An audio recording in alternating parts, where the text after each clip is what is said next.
ഒട്ടും പ്ലാനിങ് ഇല്ലാതെ ചെയ്യുന്ന ഒരു വീഡിയോ ആണ് കേട്ടോ ഇന്നത്തേത്. ഞാൻ കുറച്ച് ആവശ്യങ്ങളുമായിട്ട് പുറത്തുവരെ പോയിട്ടുണ്ടായിരുന്നു.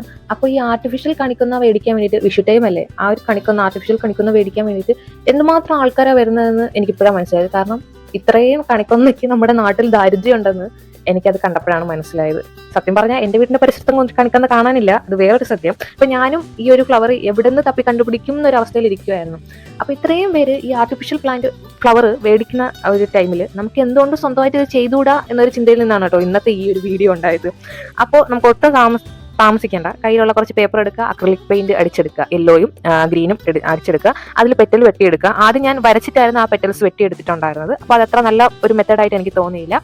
ഹാർട്ട് ഷേപ്പിൽ നിങ്ങളുടെ ഐഡിയ പോലെ ഒരു പെറ്റൽസ് വെട്ടിയെടുക്കുക. ഞാൻ പിന്നെ രണ്ടാമത് വേറൊരു കളറിൽ അതേ ഷേപ്പിൽ ഒരു പെറ്റൽ വെട്ടിയെടുത്തിട്ട് അതിങ്ങനെ പേപ്പറിന്റെ മുകളിൽ വെച്ച് വരച്ചിട്ട് കട്ട് ചെയ്തെടുക്കുകയായിരുന്നു ചെയ്തിട്ടുണ്ടായിരുന്നു. മനസ്സിലായി കാണുമെന്ന് വിചാരിക്കുന്നു. മനസ്സിലായില്ലെങ്കിൽ കമന്റ് ആയിട്ട് ചോദിക്കുക, അല്ലെങ്കിൽ നിങ്ങൾക്ക് വീഡിയോ കണ്ടാൽ മനസ്സിലാവും. അതേ ഒരു ഷേപ്പിൽ നിങ്ങളുടെ ഇഷ്ടത്തിന് കട്ട് ചെയ്തെടുക്കുക, അത്രയേ ഉള്ളൂ.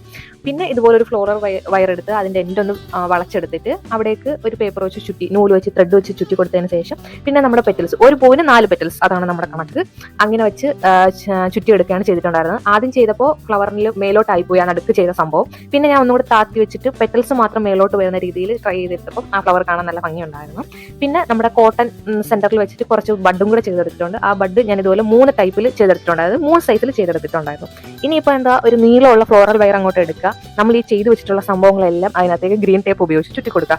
കണിക്കൊന്ന നിൽക്കുന്നത് നിങ്ങൾക്ക് എങ്ങനെയാണെന്ന് അറിയാമല്ലോ, ആ രീതിയിൽ ചെയ്തെടുക്കുക. പക്ഷെ ഇതിന്റെ ലാസ്റ്റ് ഫൈനൽ ലുക്ക് കണ്ട സമയത്ത് എനിക്ക് ഈ ഒരു ഗ്രീൻ വെച്ചിട്ടുള്ള ഒരു ബഡ് വേണ്ടായിരുന്നു എന്ന് തോന്നിയിട്ടുണ്ടായിരുന്നു കേട്ടോ. കാരണം അത് കാണുമ്പോൾ ഒരു ആർട്ടിഫിഷ്യൽ ലുക്ക് അതിന് വരുന്നുണ്ട്, അല്ലെങ്കിൽ ഒരു കണിക്കൊന്നയുടെ ലുക്ക് ഉണ്ടെന്നാണ് എൻ്റെ ഒരു വിശ്വാസം. നിങ്ങളുടെ ആ ഒപ്പീനിയൻ എന്താണെന്ന് കമന്റ് ചെയ്യാൻ മറക്കണ്ട. അപ്പോൾ എല്ലാം നമുക്ക് ആ ഒരു ഫ്ലോറൽ വയറിലേക്ക് ചുറ്റിയെടുക്കാം കേട്ടോ.